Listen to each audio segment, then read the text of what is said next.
The morning, I learned that loyalty had an expiration date. I was carrying 2 coffees. One was mine, black, no sugar.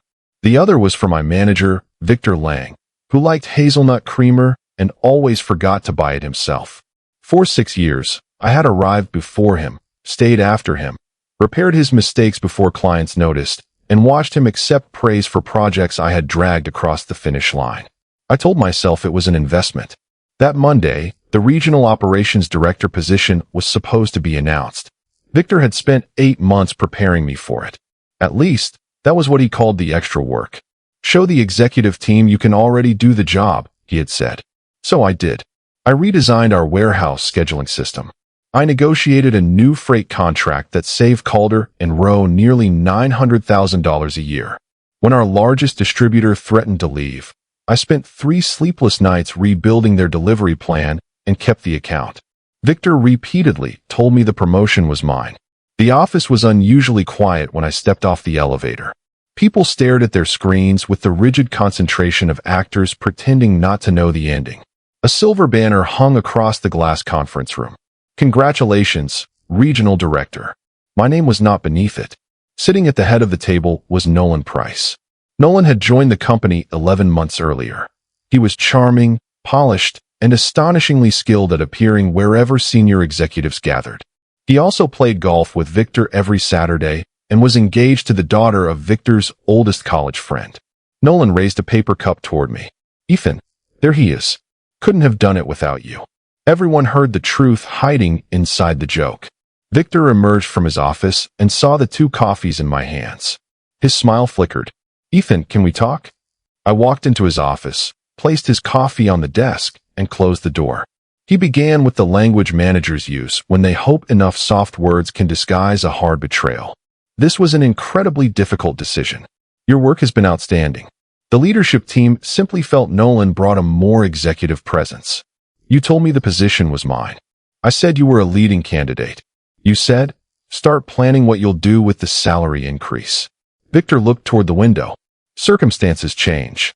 Did the executive team see my freight proposal? They saw the department's results. With Nolan's name on them, Victor's eyes hardened. There it was. The moment concern became warning. Be careful, Ethan. Disappointment can make people say things that damage their future. I looked at the coffee I had brought him. For 6 years, I had believed patience was professionalism. At that moment, I understood that patience without boundaries was permission. I smiled. You're right, Victor. I should be careful. Then I left his office and congratulated Nolan in front of everyone. That was the first move Victor did not understand. I did not shout. I did not quit. I did not send an angry email that could be forwarded to human resources with the subject line, conduct concern. I went back to my desk and opened a folder. For years, my father had owned a small repair shop. He kept every receipt in labeled boxes. Whenever I teased him, he would say, memory argues. Paper proves. I created a private timeline using records I was legally entitled to keep: performance reviews, emails praising my work, meeting invitations, project assignments, and written promises about my development plan. I did not take customer secrets or proprietary files. I documented authorship, dates, decisions, and who had approved what. The pattern appeared faster than I expected. Projects I had designed were presented under Victor's name. Reports I had written reappeared in Nolan's promotion packet with cosmetic changes. 3 months earlier, Victor had asked me to remove the author field from a cost-saving proposal because, he said, the executive team prefers clean documents. Nolan had later presented that proposal at the annual strategy meeting. I also found something more dangerous. 2 weeks before Nolan's promotion, Victor had instructed me to delay a mandatory safety inspection at our Westbridge distribution center. The center had missed its quarterly target, and an inspection shutdown would have made Victor's region look worse during budget review. I had refused. I scheduled the inspection anyway, and the inspectors found damaged shelving in aisle 4. Repairs took 1 day. No one was injured. Victor had written afterward, "Your lack of commercial judgment will be remembered." I saved that email. At 5 that evening, Nolan called me into his new office, an office that had been empty that morning and should have been mine. "I want us to start fresh," he said. "No awkwardness." Of course. He slid a thick binder across the desk. The executive review is in 6 weeks. I need a complete regional efficiency plan by Friday. This Friday. Victor says you're a miracle worker. The old Ethan would have taken the binder home. The old Ethan would have worked until 2 in the morning, then watched Nolan describe the result as a collaborative effort. Instead, I open my notebook. Happy to help. Please email the assignment, the deadline, and which current priorities you want me to postpone. His smile thinned. Why do you need that? So, I can manage the workload correctly. Just use your judgment. I will, as soon as you confirm the priorities. He never sent the email. That afternoon, for the first time in 6 years, I left at 5:30. The building did not collapse. Nolan's promotion had been built on 3 assumptions: that my work would continue, that I would remain silent, and that competence could be borrowed indefinitely. By Wednesday, all 3 assumptions were failing. He scheduled a meeting with our freight carrier and presented an old forecast. I had updated the numbers 2 days earlier, but Nolan had never opened the shared planning notes. The carrier's vice president asked why his proposal ignored the new fuel surcharge. Nolan turned to me. Ethan, I answered calmly. The revised forecast was uploaded Monday at 9:14 a.m. The note is linked in the meeting invitation. 12 people opened the link at once. Nolan laughed too loudly. Right. I wanted to make sure everyone had seen it. Later, Victor cornered me near the elevators. You embarrassed him. I answered his question. You could have warned him beforehand. The document was in his invitation. Victor stepped closer. You need to decide whether you're part of this team. I looked at him for a long moment. I already did. That evening, I received a message from Maya Chun, our compliance manager. She asked whether I had time for coffee away from the office. Maya had witnessed the safety inspection dispute. She was careful, observant, and almost impossible to pressure. At a cafe 2 blocks away, she placed her phone face down on the table. Victor told senior leadership that Nolan ordered the Westbridge inspection, she said. I felt something cold settle behind my ribs. Nolan didn't even know about it until after the repairs. I know. I was copied on the original schedule. Why are you telling me? Because Victor asked me to revise the compliance summary, so it reflects leadership initiative. I refused. She studied my expression. This isn't only about your promotion, is it? No, I said. It's about a system. Maya nodded. Then don't make it look like revenge. Make it look like evidence. She was right. Anger might have started my engine, but anger could not be allowed to hold the steering wheel. Before I tell you what happened next, if you enjoy stories about ordinary people who refuse to stay powerless, please subscribe to the channel and turn on notifications. It helps us bring you more original stories filled with suspense, justice, and unforgettable twists. Now, back to the moment Victor's carefully built illusion began to crack. On Friday morning, the chief financial officer announced an unscheduled operational audit.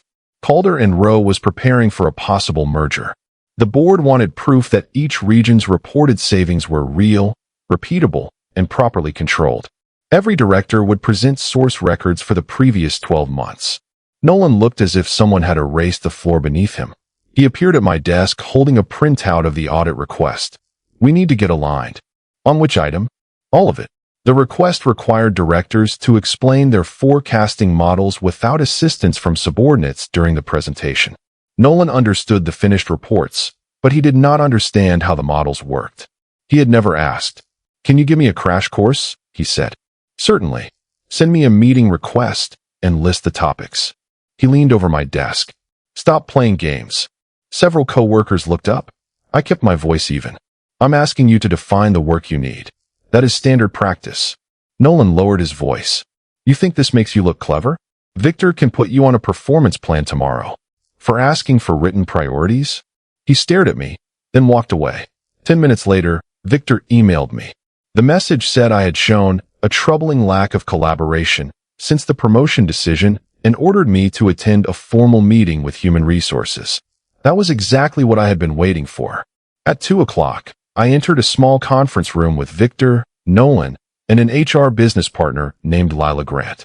A printed warning sat on the table. Victor spoke first. Ethan has withheld essential support, undermined his director in meetings, and displayed resentment that is affecting the department.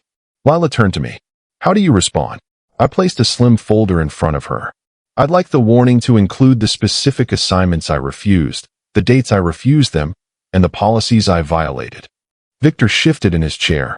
This isn't a courtroom. Then accuracy should be easy. Inside the folder were Nolan's verbal requests, followed by my written messages asking for priorities. There were no refusals because I had refused nothing. There were also meeting records showing that I had supplied every requested report before its deadline. Lila read in silence. Then she reached Victor's email about the delayed safety inspection. "What is this?" she asked. Victor's face changed. "That's unrelated. It appears to threaten an employee for completing a mandatory safety action. You're taking it out of context." "Then provide the context." He could not. Lila closed the folder. "This meeting is suspended. No warning will be issued today."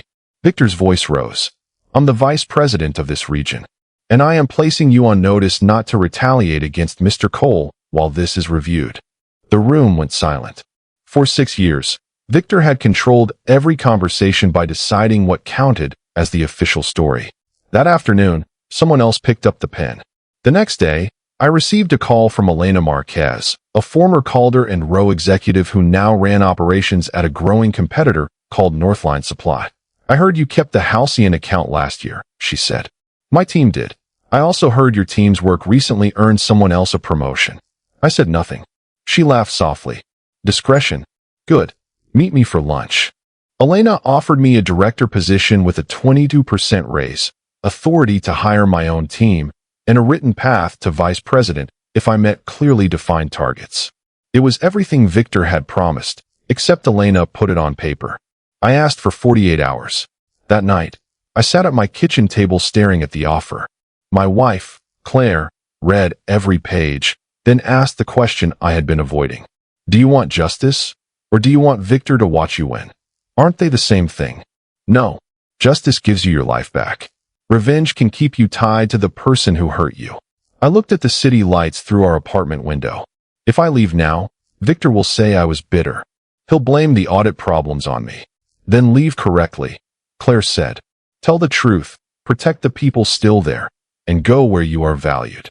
I accepted Northline's offer the next morning, contingent on a 3-week start date. But before I resigned, I had one final responsibility. The audit presentation was on Thursday.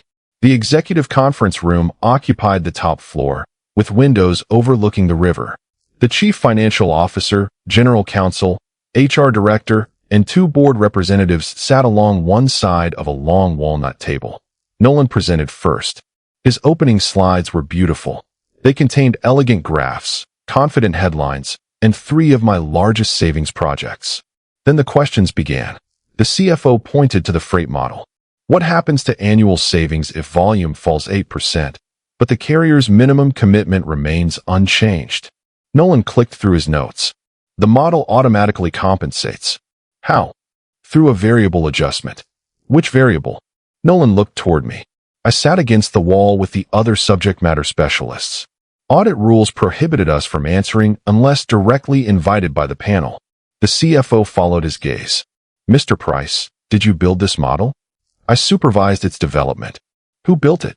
The room waited. "My department." The CFO turned to Victor. "The promotion file credits Mr. Price with originating this program." Victor folded his hands. "Leadership is about directing talent." One of the board representatives opened another document. The system history lists Ethan Cole as the creator 6 months before Mr. Price joined the company. Nolan's face drained of color. Victor tried to recover. "Ethan is a strong analyst." Nolan provided the strategic vision. Maya spoke from the opposite wall. "That is not consistent with the project records." The general counsel looked at her. "Please explain." Maya described the safety inspection, my decision to proceed, and Victor's request to revise the compliance summary. She provided the original emails through the company's internal review process. The inspector's report proved damaged shelving had been found and repaired. Then Lila from HR explained why my disciplinary meeting had been suspended. The presentation was no longer about numbers. It was about credibility. Victor finally turned on Nolan. "You told me you understood these projects." Nolan's shock became anger. "You told me Ethan would handle the details." There it was. Not whispered in a hallway. Not implied in a private email. Spoken clearly, in front of the CFO, General Counsel, Human Resources, and 2 board representatives. Victor went still. The CFO ended the meeting. Mr. Lang and Mr. Price, please surrender access to the regional reporting systems pending review. Ms. Chun, remain available. Mr. Cole, we would like to speak with you separately. Victor stood so quickly his chair struck the wall. As he passed me, he hissed, "You planned this." I looked him in the eye. "No, I documented it." 2 hours later, the chief operating officer joined the meeting by video. He apologized for the promotion process and offered me Nolan's position immediately. The salary was higher than Northline's offer. The title was the one I had wanted. Victor was being placed on administrative leave, and Nolan's appointment was suspended. 6 months earlier, I would have accepted before he finished speaking. But betrayal changes the questions you ask. Who reviewed the original promotion decision? I said. The HR director answered carefully. Victor made the recommendation. The committee approved it. Did anyone verify the accomplishments listed in Nolan's packet? No one answered. Did anyone interview the people who built the projects? Again, silence. The COO leaned toward the camera. We recognize the process failed. The process worked exactly as designed, I said. The independent review found that Victor had manipulated performance records, reassigned project credit, and pressured employees to delay unfavorable reporting. He was dismissed. Nolan was removed from the director role and later resigned. Calder and Rowe changed its promotion policy. Major accomplishments now required verified contributor records. Candidates were interviewed by a cross-functional panel. Managers could recommend employees, but they could no longer control the evidence presented about them. I did not celebrate when I heard about Victor. By then, his downfall no longer felt like my victory. My victory came on an ordinary Tuesday afternoon. A young analyst named Samuel entered my office with a proposal for reducing damaged shipments. His research was excellent, but his voice shook as he presented it. When he finished, he said, "If you think it's good, you can present it to the board." I remembered all the rooms where my work had entered without my name. "No," I told him. "You're going to present it." His eyes widened. "I've never presented to executives." "Then we'll practice until you're ready." At the board meeting, Samuel delivered the proposal himself. I sat to one side, answered questions when invited, and made sure the first slide carried his name in letters large enough for everyone to read. The program was approved. Afterward, Elena stopped me in the hallway. That was strong leadership.